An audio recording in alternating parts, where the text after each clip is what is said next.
ଆଜିର ଭିଡ଼ିଓରେ ଆମେ ଆଲୋଚନା କରିବା କୃଷ୍ଣଙ୍କ ବିଷୟରେ, ଯେ ହିନ୍ଦୁମାନଙ୍କର ପ୍ରମୁଖ ଦେବତାମାନଙ୍କ ମଧ୍ୟରୁ ଅନ୍ୟତମ ଅଟନ୍ତି। ଭାରତବର୍ଷରେ ପ୍ରତି ଘରେ ଘରେ କୃଷ୍ଣକୁ ଦେବତା ଭାବରେ ମାନ୍ୟ କରାଯାଏ। ଆପଣ ଜଣେ ହିନ୍ଦୁ ହୁଅନ୍ତୁ ବା ଖ୍ରୀଷ୍ଟିଆନ ହୁଅନ୍ତୁ କିମ୍ବା ଜଣେ ମୁସଲମାନ ହୁଅନ୍ତୁ ନା କାହିଁକି, ଆପଣ ନିଶ୍ଚିନ୍ତ ଭାବରେ ମହାଭାରତ ଯୁଦ୍ଧ ବିଷୟରେ ଶୁଣିଥିବେ। ଯେଉଁ ଯୁଦ୍ଧ କୃଷ୍ଣ ହିଁ କରାଇଥିଲେ। ଲୋକମାନଙ୍କ ମଧ୍ୟରେ ଶତ୍ରୁତା ଉତ୍ପନ୍ନ କରି କୃଷ୍ଣ ମହାଭାରତ ଯୁଦ୍ଧ କରାଇଥିଲେ।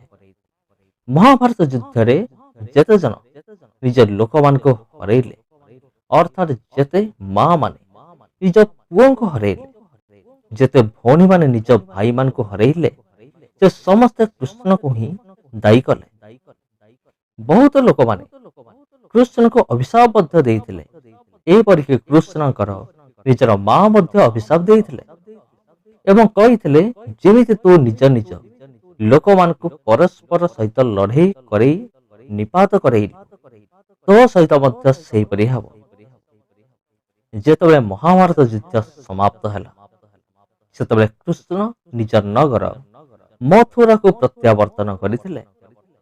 ଯେତେବେଳେ ସେ ମଥୁରାରେ ଶାନ୍ତିରେ ରହିବାକୁ ଲାଗିଲେ, ସେତେବେଳେ ଜରାସନ୍ଧ ନାମରେ ଜଣେ ରାକ୍ଷସ କୃଷ୍ଣଙ୍କ ନଗରୀକୁ ଆକ୍ରମଣ କରିଦେଇଥିଲା।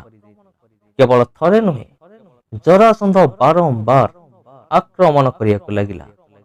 ଲେଖା ଅଛି, ଜରାସନ୍ଧର ବାରମ୍ବାର ଆକ୍ରମଣ ଫଳରେ କୃଷ୍ଣ ଭୟଭୀତ ହୋଇଯାଇଥିଲେ ଆଉ ସେଠାରୁ ପଳାୟନ କରିଥିଲେ। ଦେଖନ୍ତୁ, ନିଜକୁ ଈଶ୍ୱର ବୋଲି କହୁଥିବା କୃଷ୍ଣ ଡରିଗଲେ ଆଉ ଭୟଭୀତ ହୋଇ ପଳାୟନ କଲେ।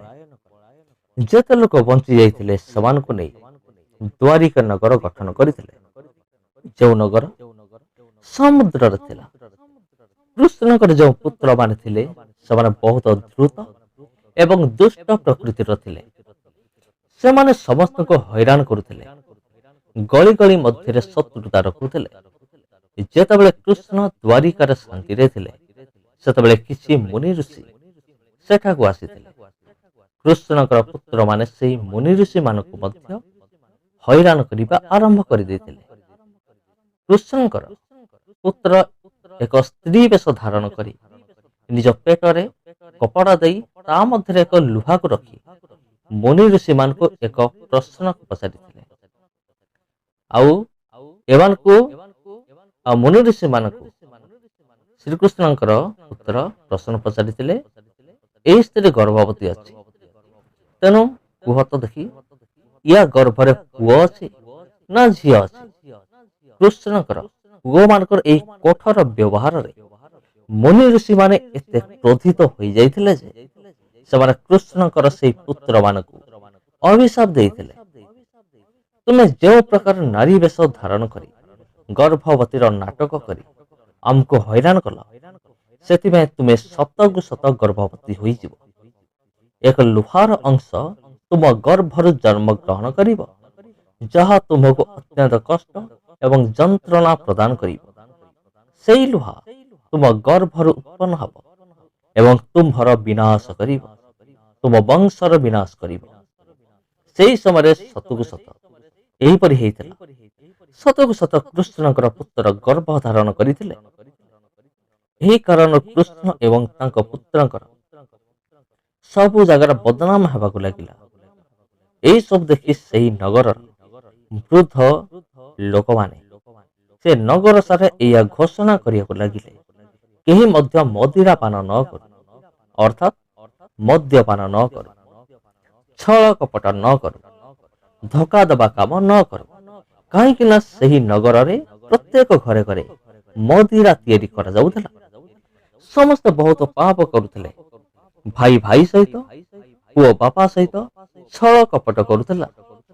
ସେମାନଙ୍କର ପାପ ଚରମ ସୀମାରେ ଚଢ଼ି ସାରିଥିଲା। ମଣିଷମାନଙ୍କ ପରି ପଶୁମାନଙ୍କ ମଧ୍ୟରେ ବି ଅପ୍ରାକୃତିକ ବିଷୟ ଦେଖାଯାଇଥିଲା। ଏପରିକି ନେଉଳମାନେ ମୂଷାମାନଙ୍କୁ ଜନ୍ମ ଦେବା ଆରମ୍ଭ କରିଦେଇଥିଲେ। ବିଲେଇ କୁକୁରକୁ ଜନ୍ମ ଦେବା ଆରମ୍ଭ କରିଦେଇଥିଲା। ପୁରୁଷ ପୁରୁଷ ସହିତ, ନାରୀ ନାରୀ ସହିତ କାମ ବାସନାରେ ଆକର୍ଷିତ ହୋଇ ପାପ କାର୍ଯ୍ୟ କରୁଥିଲେ। ସେତେବେଳେ ପରସ୍ପର ସହିତ ଯୁଦ୍ଧ କରି ଆଉ ସେମାନେ ପରସ୍ପର ସହିତ ଯୁଦ୍ଧ କରି ନିଜର ଭୟଙ୍କର କ୍ଷତି ଘଟାଉଥିଲେ। କୃଷ୍ଣଙ୍କର ପୁଅମାନେ ହିଁ ପରସ୍ପରର ହତ୍ୟା କରୁଥିଲେ। କୃଷ୍ଣଙ୍କର କଳାକ୍ରମର ପରିଣାମ ସାମ୍ନାକୁ ଆସିଯାଇଥିଲା। ଯେମିତି କୃଷ୍ଣ ଶତ୍ରୁତା ଉତ୍ପନ୍ନ କରି ଭାଇ ଭାଇ ସହିତ ଲଢ଼େଇ କରାଇ ସେମାନଙ୍କୁ ମାରି ଦେଇଥିଲେ, ଠିକ୍ ସେମିତି କୃଷ୍ଣଙ୍କର ପୁତ୍ରମାନଙ୍କ ସହିତ ମଧ୍ୟ ହେଇଥିଲା। ମିଶ୍ରରେ ଯେପରି ଭାବରେ ସଦାପ୍ରଭୁ ବିପତ୍ତି ପଠାଇଥିଲେ, ଠିକ୍ ସେହିପରି ଦ୍ୱାରିକାରେ ମଧ୍ୟ ପ୍ରାକୃତିକ ଦୁର୍ବିପାକର ଶୁଭାରମ୍ଭ ହୋଇଥିଲା। ଯେମିତି ମିଶ୍ରରେ କେବେ କେବେ ମରୁଡ଼ି, କେବେ ପଙ୍ଗପାଳ ତ କେବେ ବେଙ୍ଗମାନଙ୍କର ଦୌରାତ୍ମ୍ୟ ଦେଖିବାକୁ ମିଳିଥିଲା, ସେହିପରି ଭାବରେ ଦ୍ୱାରିକାରେ ମଧ୍ୟ ହେବାକୁ ଲାଗିଥିଲା। ଥରେ ଦ୍ୱାରିକାରେ ମୂଷାମାନଙ୍କର ଆକ୍ରମଣ ହେବାକୁ ଲାଗିଲା। ମୂଷାମାନେ ଲୋକମାନଙ୍କ ମଧ୍ୟରେ ବହୁତ ସଂଖ୍ୟାରେ ବିଚରଣ କରିବାକୁ ଲାଗିଥିଲେ। କାହାର କେଶ କାଟି ପକାଉଥିଲେ ତ କାହାକୁ ସାଂଘାତିକ ଭାବରେ କାମୁଡ଼ି ଦେଉଥିଲେ। କୃଷ୍ଣଙ୍କର ପୁତ୍ରମାନେ ପରସ୍ପରକୁ ହତ୍ୟା କରି ସମାପ୍ତ ହୋଇଗଲେ। କୃଷ୍ଣଙ୍କର ଭାଇ ବଳରାମ ଅତି ଦୁଃଖିତ ହୋଇ ସମାଧି ହୋଇ ବସିଗଲେ ଆଉ ସେଠାରେ ମୃତ୍ୟୁବରଣ କରିଥିଲେ। ଆଉ ତାପରେ ସର୍ପର ଆତ୍ମା ବାହାରିଲା ଆଉ ସେହି ସାପ ପାଣି ଭିତରକୁ ଚାଲି ଯାଇଥିଲା। ଆଉ କୃଷ୍ଣ ମଧ୍ୟ ଏହି ଘଟଣାରୁ ବଞ୍ଚି ପାରିଲେ ନାହିଁ। ସେ ଘଟଣାକୁ ଦେଖି ସହିପାରିଲେ ନାହିଁ ଆଉ ଦୁଃଖୀ ହୋଇ ଜଙ୍ଗଲକୁ ଚାଲିଗଲେ। ଯେତେବେଳେ ସେ ଜଙ୍ଗଲରେ ଶୋଇଥିଲେ, ସେତେବେଳେ ଜାରା ନାମରେ ଜଣେ ଶିକାରୀ କୃଷ୍ଣଙ୍କୁ ହରିଣ ଭାବି ତୀର ମାରିଦେଲେ। ଆଉ କୃଷ୍ଣ ଛଟପଟ ହୋଇ ପ୍ରାଣ ତ୍ୟାଗ କଲେ। ତାପରେ ଯାହାକୁ ସୁନାର ନଗର ବୋଲି କୁହାଯାଏ, ସେ ଦ୍ୱାରିକା ନଗର ପାଣିରେ ବୁଡ଼ି ଯାଇଥିଲା। ଏସବୁ ଦେଖି ପଞ୍ଚୁ ପାଣ୍ଡବ କାନ୍ଦି କାନ୍ଦି ବିଳାପ କରିବାକୁ ଲାଗିଲେ। ଆଉ କିଛି ଦିନ ପରେ କୃଷ୍ଣଙ୍କର ପିତା ଏବଂ ପତ୍ନୀମାନେ ମଧ୍ୟ ମରିଗଲେ ଆଉ ସବୁକିଛି ଶେଷ ହୋଇଗଲା। କୃଷ୍ଣଙ୍କର ସବୁକିଛି ବର୍ବାଦ ହୋଇଗଲା। ତେବେ ଆମେ ବର୍ତ୍ତମାନ ଦେଖିବା କୃଷ୍ଣଙ୍କ ସହିତ ଯାହା ବି କିଛି ହେଲା ତାହା କଣ ଈଶ୍ୱରଙ୍କ କ୍ରୋଧରୁ ହେଇଥିଲା କି? ଉତ୍ତର ହେଉଛି ହଁ, ନିଶ୍ଚୟ, ନିଃସନ୍ଦେହରେ। କୃଷ୍ଣ ନିଜେ କହୁଥିଲେ, ସବୁ ବୁଦ୍ଧି ମୋ ଠାରେ ଅଛି, ମୁଁ ବୁଦ୍ଧିମାନ ଅଟେ। କୃଷ୍ଣଙ୍କର ଧନ ସମ୍ପତ୍ତି କେତେ ଥିଲା ଆପଣ ଏଇ କଥାରେ ଅନୁମାନ ଲଗାନ୍ତୁ। ଯେହେତୁ କୃଷ୍ଣ ଦ୍ୱାରିକା ନଗର ସୁନାରେ ତିଆରି କରିଥିଲେ। ତାର 28 ପର୍ବ 4 ପଦରୁ 7 ପଦ ଏଠାରେ ଏପରି ଲେଖାଯାଏ, ତୁମ୍ଭେ अपना ଜ୍ଞାନ ଦ୍ୱାରା अपना ବୁଦ୍ଧି ଦ୍ୱାରା ଧନ ପ୍ରାପ୍ତ ହୋଇଅଛ ଓ ଆପଣା ଭଣ୍ଡାରରେ ସୁନା ରୂପା ସଞ୍ଚୟ କରିଅଛ। 5 ପଦ, ତୁମ୍ଭେ ଆପଣାର ମହାଜ୍ଞାନ ଦ୍ୱାରା ଓ ବାଣିଜ୍ୟ ଦ୍ୱାରା ଆପଣାର ଧନ ବଢ଼ାଇଅଛ ଆଉ ତୁମ୍ଭର ଧନ ସକାଶୁ ତୁମ୍ଭର ଚିତ୍ତ ଗର୍ବିତ ହୋଇଅଛି। 6 ପଦ, ଏଥିପାଇଁ ପ୍ରଭୁ ସଦାପ୍ରଭୁ ଏହି କଥା କହନ୍ତି, ତୁମ୍ଭେ ଆପଣା ଚିତ୍ତକୁ ଈଶ୍ୱରଙ୍କ ଚିତ୍ତ ତୁଲ୍ୟ ବୋଲି ମଣିବା ହେତୁରୁ। 7, ଦେଖ ଆମ୍ଭେ ବିଦେଶୀୟ ମାନଙ୍କୁ ଗୋଷ୍ଠୀଗଣ ମଧ୍ୟରେ ଭୟଙ୍କର ଲୋକମାନଙ୍କୁ ତୁମ୍ଭ ବିରୁଦ୍ଧରେ ଆଣିବା। ତହିଁରେ ସେମାନେ ତୁମ୍ଭର ଜ୍ଞାନ ରୂପ ସୌନ୍ଦର୍ଯ୍ୟର ପ୍ରତିକୂଳରେ ଆପଣ ଆପଣା ଖଡ୍ଗ ନିଷ୍କର୍ଷ କରିବେ ଓ ତୁମ୍ଭର ଶୋଭା ଭ୍ରଷ୍ଟ କରିବେ। 7 ପଦରେ ଲେଖା ଅଛି ଯେ ଭୟଙ୍କର ଲୋକମାନଙ୍କୁ ତୁମ୍ଭ ବିରୁଦ୍ଧରେ ଆଣିବା। ମୁଁ ଆପଣଙ୍କ ଅବଗତି ନିମନ୍ତେ ଜଣାଇ ଦେଉଅଛି ଯେ ଜରାସନ୍ଧ ଯିଏ କୃଷ୍ଣ ଉପରେ ବାରମ୍ବାର ଆକ୍ରମଣ କରିଥିଲେ, ସେ କୃଷ୍ଣଙ୍କର ନଗରରୁ ନାରୀମାନଙ୍କୁ ମଧ୍ୟ ଜବରଦସ୍ତ ଉଠେଇ ନେଇଯାଉଥିଲେ ଆଉ ସେ ନାରୀମାନଙ୍କ ପ୍ରତି ବହୁତ କ୍ରୂର ଥିଲେ। ଆଉ 28 ପର୍ବର 8 ପଦ ଏଠାରେ ଏପରି ଲେଖାଯାଏ, ସେମାନେ ତୁମ୍ଭକୁ ଗର୍ତ୍ତକୁ ଓହ୍ଲାଇ ଆଣିବେ ଓ ତୁମେ ସମୁଦ୍ର ମାନଙ୍କର ମଧ୍ୟ ସ୍ଥାନରେ ହତ ଲୋକମାନଙ୍କ ମୃତ୍ୟୁ ତୁଲ୍ୟ ମୃତ୍ୟୁ ଭୋଗ କରିବ। ଦ୍ୱାରିକା ନଗର କେଉଁଠାରେ ଥିଲା? ସମୁଦ୍ରରେ ହିଁ ଥିଲା।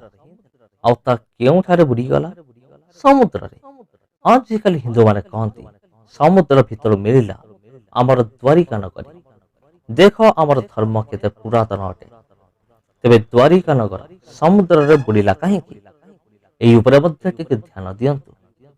ଯେଉଁ ଖ୍ରୀଷ୍ଟିଆନ ମାନଙ୍କୁ ତୁମେ ଭାରତରୁ ବାହାର କରିଦେବା କଥା କହୁଛ, ସେ ଖ୍ରୀଷ୍ଟିଆନ ମାନଙ୍କ ଈଶ୍ୱର ହିଁ ଦ୍ୱାରିକା ନଗରକୁ ସମୁଦ୍ରରେ ବୁଡ଼େଇ ଦେଇଥିଲେ। ଯଦି କୃଷ୍ଣ ନିଜକୁ ଈଶ୍ୱର ବୋଲି କହିଥିଲେ, ତାର ଅର୍ଥ ଏୟା ନୁହେଁ ଯେ ସେ ପ୍ରକୃତରେ ଈଶ୍ୱର ଥିଲେ। ସେ କେବଳ ମାତ୍ର ମନୁଷ୍ୟ ହିଁ ଥିଲେ। ଯେମିତିକି ଜିଜିକଲ 28 ପର୍ବ 2 ପଦରେ ଲେଖା ଅଛି, ହେ ମନୁଷ୍ୟ ସନ୍ତାନ, ତୁମେ ଈଶ୍ୱରର ଅଧିପତିକୁ କୁହ। ପ୍ରଭୁ ସଦାପ୍ରଭୁ ଏହି କଥା କହନ୍ତି, ତୁମ୍ଭର ଚିତ୍ତ ଗର୍ବିତ ହୋଇଅଛି ଓ ତୁମ୍ଭେ କହିଅଛ, ମୁଁ ଈଶ୍ୱର ଅଟେ। ମୁଁ ସମୁଦ୍ରମାନଙ୍କ ମଧ୍ୟ ସ୍ଥାନରେ ଈଶ୍ୱରଙ୍କ ଆସନରେ ବସିଅଛି।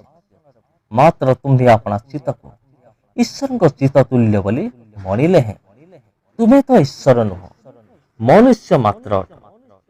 ମହାଭାରତରେ କୃଷ୍ଣ କହିଥିଲେ, ମୁଁ ହିଁ ପରମ ପ୍ରଧାନ ଅଟେ, ମୁଁ ହିଁ ଈଶ୍ୱର ଅଟେ, ମହାତ୍ମା ଅଟେ। କିନ୍ତୁ ଗୋଟିଏ କଥା ବୁଝି ହେଉନି, ଯିଏ ନିଜକୁ ପରମାତ୍ମା ବୋଲି କହୁଛି, ତାର ଏପରି କଣ ଆବଶ୍ୟକ ହେଲା ଯେ ସେ ଅସଂଖ୍ୟ ନାରୀମାନଙ୍କ ଠାରୁ ଶାରୀରିକ ସୁଖ ପାଇବାକୁ ପସନ୍ଦ କରିବ? କୃଷ୍ଣଙ୍କର 8 ଜଣ ପ୍ରଧାନ ପତ୍ନୀ ଥିଲେ। ସେମାନଙ୍କ ନାମ ହେଉଛି ରୁକ୍ମିଣୀ, ସତ୍ୟଭାମା, ଜମ୍ବାବତୀ, କାଳିନ୍ଦୀ, ମିତ୍ରବିନ୍ଦା, ନଗ୍ନଜିତ, ଯାହାକୁ ସତ୍ୟା ବୋଲି ମଧ୍ୟ କୁହାଯାଏ, ଭଦ୍ରା, ଲକ୍ଷ୍ମଣା, ଯାହାକୁ ମାନ୍ଦ୍ରା ବୋଲି ମଧ୍ୟ କୁହାଯାଏ। ଆଉ ଏମାନେ କୌଣସି ପ୍ରକାର ଈଶ୍ୱର ନୁହନ୍ତି, ମାତ୍ର ପଥଭ୍ରଷ୍ଟ କରୁଥିବା ବ୍ୟକ୍ତି ଅଟନ୍ତି। କାରଣ ଦେଖନ୍ତୁ, ବଳରାମ ଯେତେବେଳେ ମରିଗଲେ, ସେତେବେଳେ ତାଙ୍କଠାରୁ ସର୍ପ ନାମକ ସରୀସୃପ ବାହାରିଥିଲା। ଆଉ ପ୍ରକାଶ ବାକ୍ୟ 16 ପର୍ବର 13 ପଦ ଯଦି ଆମେ ପଢିବା, ସେଠାରେ ଏପରି ଲେଖାଯାଏ, ତତ୍ପରେ ମୁଁ ଦେଖିଲି ସର୍ପର ମୁଖରୁ, ପଶୁର ମୁଖରୁ ଓ ଭଣ୍ଡ ଭାବବାଦୀର ମୁଖରୁ ବେଙ୍ଗ ପରି 3ଟି ଅପବିତ୍ର ଆତ୍ମା ବାହାରିଲେ। ଦେଖନ୍ତୁ, ଯେତେବେଳେ ଦ୍ୱାରିକା ନଗର ପାଣିରେ ବୁଡ଼ିଗଲା, ସେତେବେଳେ କୃଷ୍ଣଙ୍କର ନିଜ ଲୋକମାନେ ଛାଟିପିଟି ହୋଇ ରୋଦନ କରୁଥିଲେ। ଏହା ଜିଜିକଲରେ ଲେଖା ଅଛି, ଜିଜିକଲ 27 ପର୍ବ 26 ପଦରୁ 31 ପଦ। ତୁମ୍ଭର ନାବିକମାନେ ତୁମ୍ଭକୁ ଗଭୀର ଜଳ ମଧ୍ୟକୁ ଆଣି ଆସନ୍ତି। ପୂର୍ବୀୟ ବାୟୁ ସମୁଦ୍ରମାନଙ୍କ ମଧ୍ୟସ୍ଥଳରେ ତୁମ୍ଭକୁ ଭାଙ୍ଗି ପକାଇଅଛି।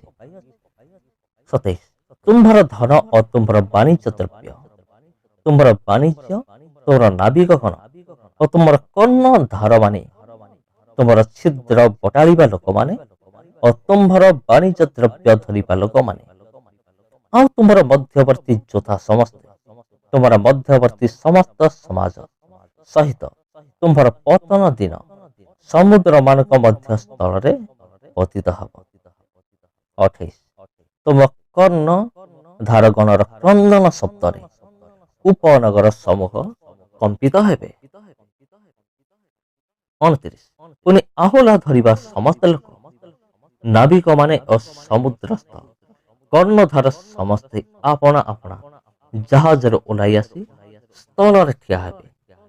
30 ପୁଣି ତୁମ୍ଭ ଉଦ୍ଦେଶ୍ୟରେ ଆପଣାମାନଙ୍କ ଶବ୍ଦ ଶୁଣାଇ ଅତିଶୟ କ୍ରନ୍ଦନ କରିବେ ଓ ସେମାନେ ଆପଣା ଆପଣା ମସ୍ତକରେ ଧୂଳି ପକାଇ ଭସ୍ମରେ ଗଡ଼ିବେ। 31 ଆଉ ସେମାନେ ତୁମ୍ଭ ସକାଶୁ ମସ୍ତକ ମୁଣ୍ଡନ କରି କଟି ଦେଶରେ ଚଟ ବାନ୍ଧିବେ, ଆଉ ତୁମ୍ଭ ସକାଶୁ ପ୍ରାଣର ବିକଳତାରେ ରୋଦନ କରି ଅତିଶୟ ବିଳାପ କରିବେ। ତେବେ ପ୍ରିୟ ବନ୍ଧୁଗଣ, ଖ୍ରୀଷ୍ଟରେ ପ୍ରିୟ ଭାଇ ଏବଂ ଭଉଣୀମାନେ, ଆଉ ଗୋଟେ ବିଷୟ କହି ରଖୁଛି ଲାଷ୍ଟରେ, ଯେ ହିନ୍ଦୁମାନଙ୍କର ପ୍ରମୁଖ ଦେବତା ବିଷ୍ଣୁ ଏବଂ କୃଷ୍ଣ ଦୁଇ ଜଣକୁ ସମାନ ରୂପରେ ମଧ୍ୟ ହିନ୍ଦୁ ଧର୍ମ ଶାସ୍ତ୍ରରେ ବର୍ଣ୍ଣନା କରାଯାଏ। କାରଣ ହିନ୍ଦୁମାନେ କହନ୍ତି କୃଷ୍ଣ ହେଉଛନ୍ତି ବିଷ୍ଣୁଙ୍କର ଅବତାର ବୋଲି। ତେବେ ଯଦି ଆମେ ବିଷ୍ଣୁଙ୍କ ବିଷୟରେ ବି ଦେଖିବା, ସେ ସମୁଦ୍ରର ମଧ୍ୟ ସ୍ଥାନରେ ହିଁ ବାସ କରନ୍ତି ଏବଂ ତାଙ୍କର ପତ୍ନୀ ଲକ୍ଷ୍ମୀ, ସେ ମଧ୍ୟ ସମୁଦ୍ରର ମଧ୍ୟ ସ୍ଥାନରେ ବାସ କରନ୍ତି। ଆଉ ସମୁଦ୍ର ମଧ୍ୟ ସ୍ଥାନରେ କେଉଁ ନଗର ଥିଲା? ଦ୍ୱାରିକା ନଗର ଥିଲା। ତେବେ ସମସ୍ତଙ୍କୁ ଖ୍ରୀଷ୍ଟ ପ୍ରେମରେ